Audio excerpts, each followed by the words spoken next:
SPN 9 news और आपके साथ मैं हूं फिजा काज़मी। इसी बहाने ही सही सोनिया गांधी का नाम एक लंबे अरसे के बाद खबरों में तो आया।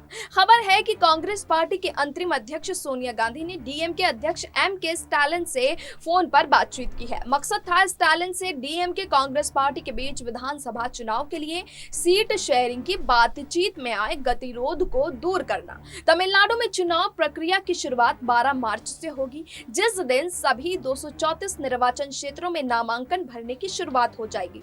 तमिलनाडु में एक चरण के चुनाव के लिए मतदान 6 अप्रैल को होगा। डीएमके ने कांग्रेस पार्टी को 18 सीट देने की पेशकश की है, जो कांग्रेस पार्टी को मंजूर नहीं है। कांग्रेस पार्टी कम से कम 30 सीटों पर चुनाव लड़ना चाहती है। ये कहना तो मुश्किल है कि सोनिया गांधी ने स्टालिन से सख्ती से बात की या फिर उनके सामने ज्यादा सीटों के लिए वो गिड़गिड़ाई। उम्मीद तो यही है कि सोनिया गांधी ने स्टालिन को धमकी तो नहीं दी होगी। अगर वो उनकी बात नहीं मानते तो कांग्रेस पार्टी अपने दम पर चुनाव लड़ेगी और डीएमके का खेल बिगाड़ देगी। ये कहना तो कठिन है कि क्या सोचकर पिता करुणानिधि और माता दयालु अम्मल ने अपने छोटे बेटे को स्टालिन नाम दिया था। जोसेफ स्टालिन सोवियत तानाशाह थे, जो लेनिन के बाद सोवियत संघ के दूसरे शासक बने थे। स्टालिन की मृत्यु के ठीक 4 दिन पहले यानी 1 मार्च 1953 को दयालु अम्मल ने एक बेटे को जन्म दिया।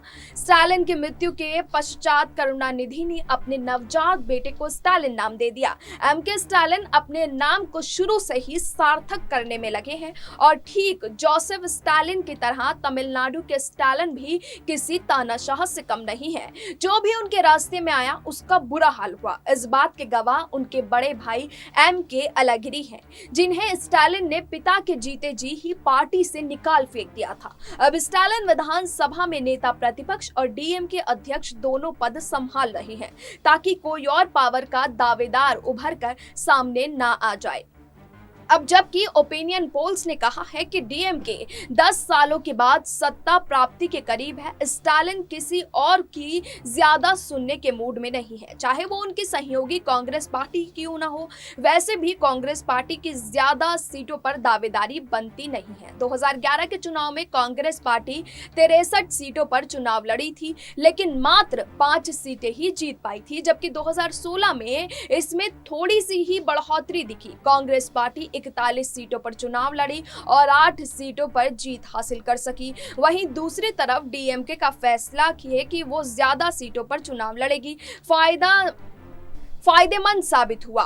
2011 में डीएमके 124 सीटों पर लड़ी और 23 सीट उसके खाते में गई, जबकि 2016 में पार्टी 188 सीटों पर चुनाव लड़ी और उसके खाते में 88 सीटें गई। स्टालिन को शायद कांग्रेस पार्टी की औकात पता है और बिहार में जो गलती पिछले साल तेजस्वी यादव ने की थी, वो उस गलती को तमिलनाडु में दोहराना नहीं चाहते, यानी कांग्रेस पार्टी को उसके औकात के अनुसार ही सीट दी जाए। वैसे भी स्टालिन इस मूड में नहीं है कि वो अपनी पीठ पर बैठाकर कांग्रेस पार्टी को जीत की रेखा के पार ले जाएं। लगता है कि राहुल गांधी की सारी मेहनत बेकार साबित होने वाली है। किसान आंदोलन के मध्य में वो जल्लीकट्टू खेल देखने गए थे। पश्चिम बंगाल में अभी तक एक बार भी नहीं गए हैं, पर तमिलनाडु का कई बार दौरा कर चुके हैं और जब बात उनसे नहीं संभली तो आपने माता श्री को स्टालिन से बात करने को फोन थमा दिया। संभव है कि स्टालिन सोनिया गांधी की उम्र का और ये सोचकर कि पिता करुणानिधि की सोनिया गांधी से अच्छी निभती थी, 1-2 सीट और दे दे, पर वो कांग्रेस पार्टी के सामने इतना चारा नहीं डालेंगे कि कांग्रेस पार्टी को बदहजमी हो जाए, खुद भी डूबे और साथ में स्टालिन के मुख्यमंत्री बनने के सपनों को भी धो डाले। फिलहाल कांग्रेस पार्टी की औकात क्या है ये तो स्टालिन ने ही बता सकते हैं और क्या बयान होगा स्टालिन का, ये आने वाले वक्त में पता चल जाएगा। फिलहाल अभी के लिए इतना ही, लेकिन देश और दुनिया की तमाम बाकी खबरों के लिए आप जुड़े रहिए SPN 9 न्यूज के साथ।